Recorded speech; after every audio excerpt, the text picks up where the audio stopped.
Well, my title is assistant director, but my role has many aspects to it. I actually oversee the discipleship program for men, New Life in Christ discipleship program. It's a 6-month to 1 year program. I counsel the men. I help keep things in order here, and amongst other things. Well, the heartbeat of the ministry is to bring an individual to Christ. That's really our main goal.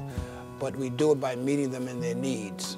And the need here in this community is food and clothing and shelter. So we use those as a vehicle to bring across the gospel of Jesus Christ. Well, some of the projects that we have going on are actually property has been donated to us, and we are rehabbing the property, and it allows believers and non-believers alike to come into the community and to help rebuild the properties and to help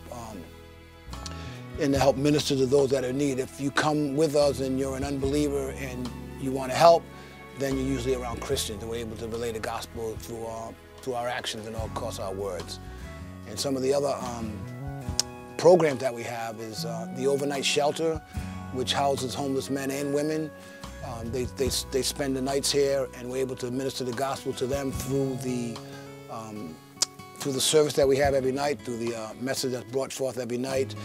We have the in-house drug program, or substance abuse, or whatever issue someone may have, and that's a all day long. You live here. It's an all day long affair, and Bible classes in the morning, academic classes in the afternoon, trying to make a man or a woman whole in Christ.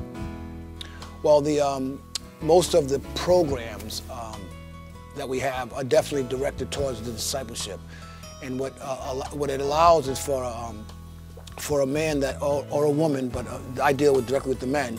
For a man that comes on the program, first and foremost, to have a relationship with Jesus Christ, to get to know who He is, and of course to accept Him. And once we do that with our Bible studies in the morning and our biblical counseling, we're able to pinpoint some of the areas that they're in bondage under. And so we deal with that. A lot of men, again, I deal with men. A lot of chains have been broken. A lot of them have become free in Christ, because for lack of understanding, or for lack of actually having the truth. And so that's what we do as far as program. Projects are mostly for volunteers to come in.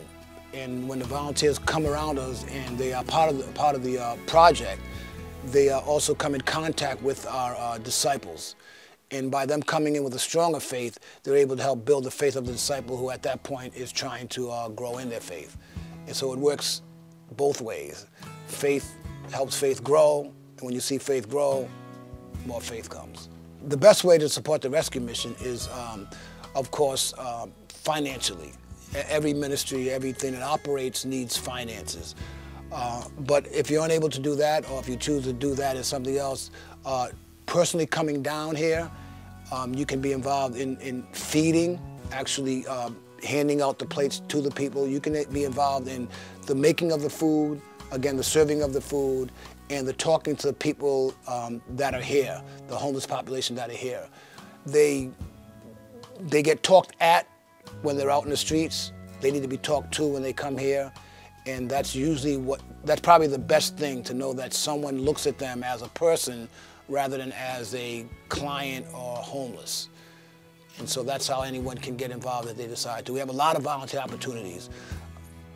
Prayer is key to functioning of a ministry. Again, finance is important, but prayer is the actual key. And if you can't get here, if you can't support financially, for some reason you may not even be in this town or in this city, but prayer travels across the entire continent or through the world. So that's something that would be definitely needed. To begin with, what brought me here, as I said earlier, was the fact that my wife and I had friends that weren't saved, and friends that were struggling with addiction, and friends that weren't going anywhere in their life. And we felt as though that giving them the gospel would deliver them from the mess that they were in. And so that's how we got here. What keeps me here doing it is to see one more person come to Christ, but not only that, to see a person that comes to Christ, to see their life change and become whole. We see people that have come on the program, that have graduated, and that have succeeded in life. And when I see that, it makes it all worthwhile. We have some great staff here. We have everyone here is doing or wearing a multiple of hats. And of course, it's just by the grace of God that we're able to multitask. We're a small in size operation, but we're big in what we do. We feed hundreds of people at night on a nightly basis. We house hundreds of people. Without the staff of our overnight men that work with the overnight staff that works with the men at night, or the women that work with the women at night, we couldn't get anything done without them. And most of the men, if not all of the men that are on our staff, have come through the program. And they've come through the program so they know exactly what people need. I went to a conference once, and the president of the Association of Gospel Rescue Missions said, if you shake the mission tree, nuts fall out. It's the only place you can come in as a client and leave as the executive director. So the people that work here have a desire and a heart to help those that are in need.